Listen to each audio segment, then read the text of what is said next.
Hello नमस्कार सम्पूर्ण साथीहरू। आज पनि मेरो युट्युब च्यानलमा तपाईहरुलाई स्वागत छ। विशेष गरी मैले यो च्यानलबाट तपाईहरुलाई हरेक किसिमको भिडियोहरु प्रोभाइड गरिरहेको छु। स्पेशली इम्पोर्टेन्ट भिडियोहरु चाहिँ मैले तपाईहरुलाई दिने गरेको छु है। यदि तपाईहरुको कुनै कुराहरुमा चाहिँ समस्या छ भने त्यस्ता खालको कुराहरुको पनि समस्याको सल्भ गर्ने चाहिँ भिडियोहरु बनाउने कोसिस गरिरहेको हुन्छु।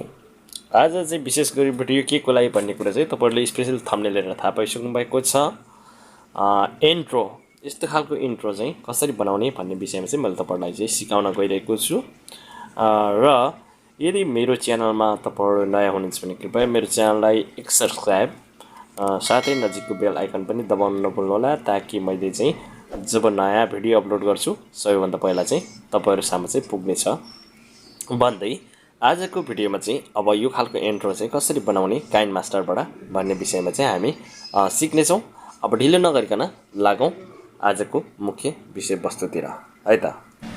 साथीहरु सिम्पली अब तपाईहरु मोबाइल स्क्रिनमा आउनु होला। म पनि आफ्नो मोबाइल स्क्रिनमा आइसकेको छु। आफ्नो मोबाइल स्क्रिनमा आएर तपाईहरुले आफ्नो काइनमास्टरलाई खोल्नु होला। सिम्पली तपाईले आफ्नो काइनमास्टरलाई खोलेपछि तपाईले चाहिँ यस्तो खालको इन्टरफेस पाउनुहुन्छ।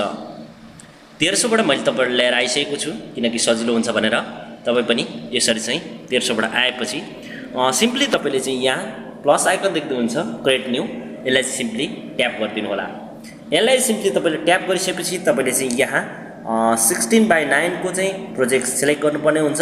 यसलाई सिम्पली तपाईले चाहिँ सिलेक्ट गरेर नेक्स्ट गरिदिनुस्। नेक्स्ट गरिसकेपछि तपाईले इमेज चुज गर्नुपर्ने हुन्छ। यहाँ सिम्पली इमेज ब्ल्याक कलरको चुज गर्नु होला। त्यसपछि तपाईले चाहिँ यहाँ ब्याक जानु होला। यो ब्ल्याक कलरको इमेजलाई चाहिँ तपाईले चाहिँ सिम्पली बढाएर चाहिँ तपाईले चाहिँ 16-17 सेकेन्ड बनाउनु होला। तपाईको इन्ट्रो अनुसारको चाहिँ हामीले चाहिँ टाइम मिलाउने छौं है त। अब तपाईले स्टार्टिङ पोइन्टमा आउनु होला। त्यसपछि तपाईले सिम्पली आफ्नो लोगो यहाँ चाहिँ एड गर्नु होला। यसरी तपाईले लेयरमा गएर तपाईले चाहिँ मिडियममा जानुस्। मिडियममा गएर चाहिँ सिम्पली तपाईले चाहिँ क्लिक गरेर आफ्नो लोगो चाहिँ यहाँ भित्र चाहिँ तपाईले चाहिँ एड गर्नुपर्ने हुन्छ। लोगो बनाउनु भएको छ होला सायद। आफ्नो लोगोलाई चाहिँ यहाँ भित्र एड गर्नु होला है। सिम्पली तपाईले चाहिँ आफ्नो लोगोलाई चाहिँ एड गरेपछि तपाईको चाहिँ पर्खिनु होला। म आफ्नो लोगो एड गर्दै छु। तपाईको लोगोको चाहिँ ब्याकग्राउन्ड हटाएको हुनुपर्छ है।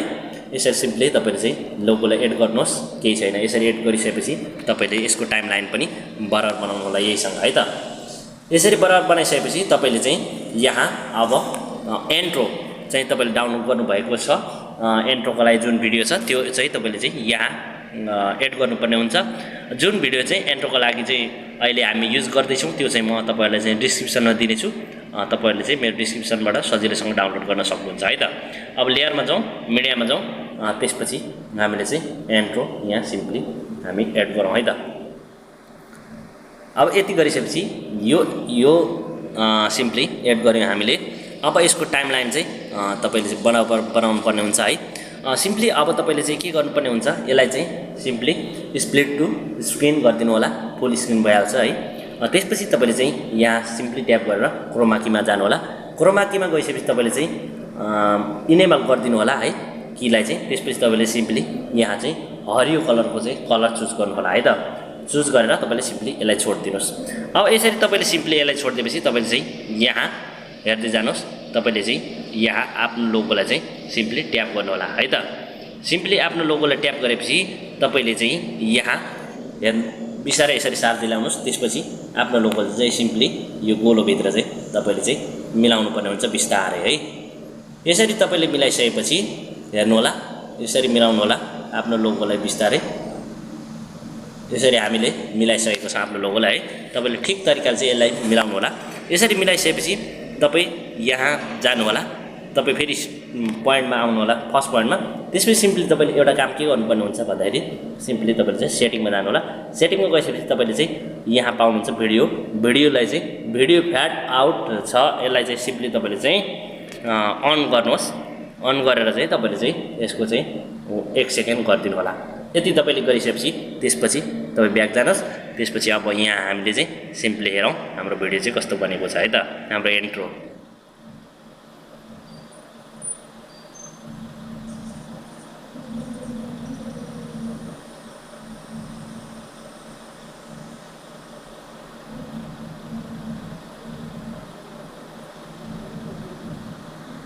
ओके साथीहरू, हाम्रो इन्ट्रो चाहिँ सिम्पली बनिसकेको छ।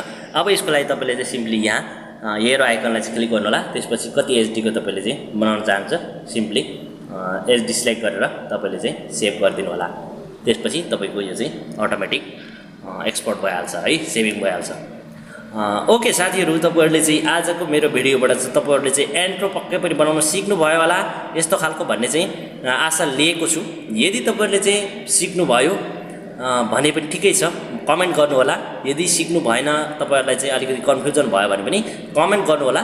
अझ मैले तपाईँहरूलाई चाहिँ अर्को भिडियोहरूमा चाहिँ बुझ्ने तरिका भिडियो चाहिँ बनाउने कोसिस गर्नेछु भन्दै आजको भिडियोबाट बिदा हुन चाहन्छु। यदि मेरो च्यानलमा तपाईँहरू नयाँ हुनुहुन्छ भने कृपया एक सब्सक्राइब गर्न नभुल्नुहोला र नजिकको बेल आइकन पनि दबाउन नभुल्नुहोला भन्दै बाइ बाइ, टेक केयर।